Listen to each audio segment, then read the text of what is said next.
untuk memperkuat komitmen kebangsaan kita. Semua meramalkan kita ini punya segala potensi untuk menjadi negara maju, negara besar. Nah, komitmen itulah yang kita bicarakan. Apalagi sekarang sudah masuk tahun politik, tahun 2024 kita akan ada pemilu serentak yang kita koalisi kebangsaan itu, karena perlu kebersamaan kita untuk memajukan negeri ini. Dan untuk itu ini adalah merupakan komitmen kita akan terus berjuang bersama koalisi perubahan untuk persatuan dalam rangka untuk memenangkan Anies Presiden pada 2024. Selanjutnya adalah bahwa dalam menentukan calon presiden dari pilihan-pilihan yang ada sebenarnya sederhana dengan menggunakan dua pendekatan. Yang pertama adalah pendekatan sandingkan dan yang kedua adalah bandingkan. Sandingkan antara sosok dengan sosok, antara capres dengan capres. Jangan menyandingkan antara sosok dengan kesempurnaan. Tentunya itu akan sangat jomplang. Nah, maka dari itu dengan menyandingkan Anies Baswedan dengan capres-capres yang lain, maka insya Allah dengan tiga ukuran.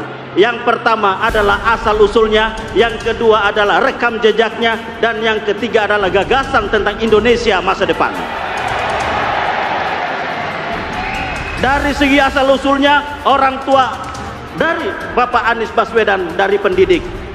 Kakeknya adalah pahlawan nasional yang merupakan bagian dari anggota Dokuritsu Zonbi Tsugakai, BPUPKI yang ikut mendirikan republik ini. Itu dari satu aspek.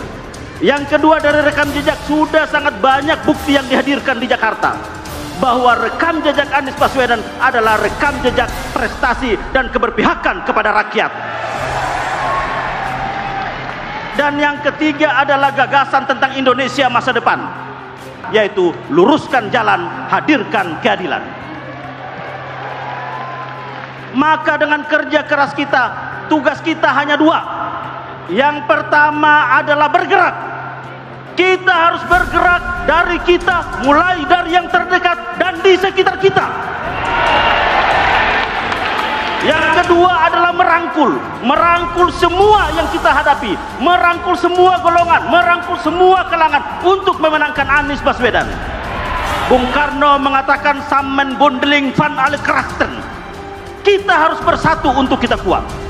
Bagaikan kalbulnyanun marsus, bagaikan bangunan yang kokoh. Dengan ini maka insya Allah 2024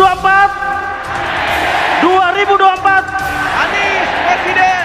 Insya Allah 2024 Anies Presiden. Maka rakyat hanya minta satu hal. Apa yang rakyat minta? Rakyat minta jadilah petugas rakyat. Publik kepada pemerintahan Joko Widodo, kata Hensat, kedai kopi pernah merilis angkanya mencapai 77,1%. Jika bongkar satu persatu, pemicu kepuasan publik yang begitu tinggi itu ada 4 poin. 2 poin terbesar adalah infrastruktur dan pembagian bansos. Kemudian poin ketiga keempat terkait akses pelayanan kesehatan dan pendidikan dasar. Mengapa 77,1%? Kita lihat rapornya. Jadi pemerintahan Pak Jokowi itu dikritisi dari sisi ekonomi dan penguatan hukum. Kalau dikatakan ada 61,3% ingin perubahan, tapi sementara yang puas 77,1%, ya karena kepuasan yang tidak solid. Artinya, masih banyak hal yang harus diperbaiki dan masyarakat ingin perbaikan itu, katanya. Dari sisi ekonomi, lanjut Hensat, berkait dengan tenaga kerja, kesempatan kerja, harga-harga kebutuhan pokok yang dianggap terlalu tinggi, keuangan keluarga, dan sebagainya.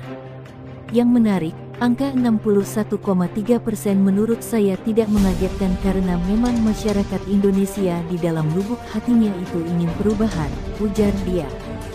Menurut Hensat, pada saat angka 61,3% itu ditunjukkan bahwa masyarakat ingin perubahan, hal itu menunjukkan pula pada dasarnya tabiat orang Indonesia memang ingin selalu perubahan yang lebih baik.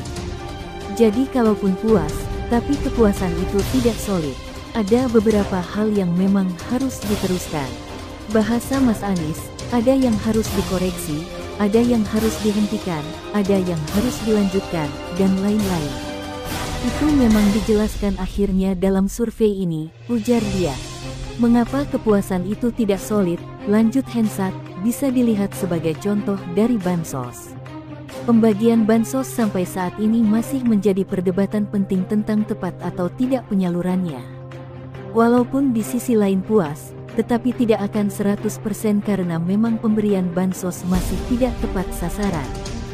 Nah, kalau bansos ditunjukkan, itu sebetulnya menjawab puasnya tuh, jangan-jangan merasa dibeli sehingga mau tidak mau mereka menjawab bansos. Jadi kalau kemudian masyarakat puas karena ada bansos, artinya presiden selanjutnya mudah juga, kalau ingin kepuasannya tinggi ya berikan bansos saja, katanya. Contoh lain, infrastruktur. Dia mengakui, ada beberapa hal luar biasa terkait pembangunan infrastruktur itu. Namun, ada beberapa infrastruktur yang terlalu dipaksakan. Sebagai contoh Bandara Kertajati di Jawa Barat. Setelah sekian lama diluncurkan tetapi tidak bisa digunakan, baru-baru ini ada peluncuran baru. Profil rating Pak SBY tidak setinggi Pak Jokowi. Waktu itu, oposisinya luar biasa keras karena komposisinya besar di zaman Pak SBY dan Pak SBY tidak menggelontorkan BLT setiap saat. Kemudian SBY juga tidak terus-menerus melakukan kampanye. Pak Jokowi kan terus-menerus salurkan bansos dan melakukan kampanye walaupun di ujung masa jabatannya, katanya. Hensat pun menduga, jangan-jangan kepuasan itu karena merasa dibeli saja. Jadi yang terjadi sebenarnya membeli kepuasan atau memang sungguh kepuasan dari rakyat. Maka pada saat 61,3% masyarakat Indonesia ternyata ingin perubahan, sontak mereka kaget karena dianggap mungkin oleh pemerintah sudah beres sehingga ada keinginan untuk melanjutkan, tapi ternyata tidak, ujar dia.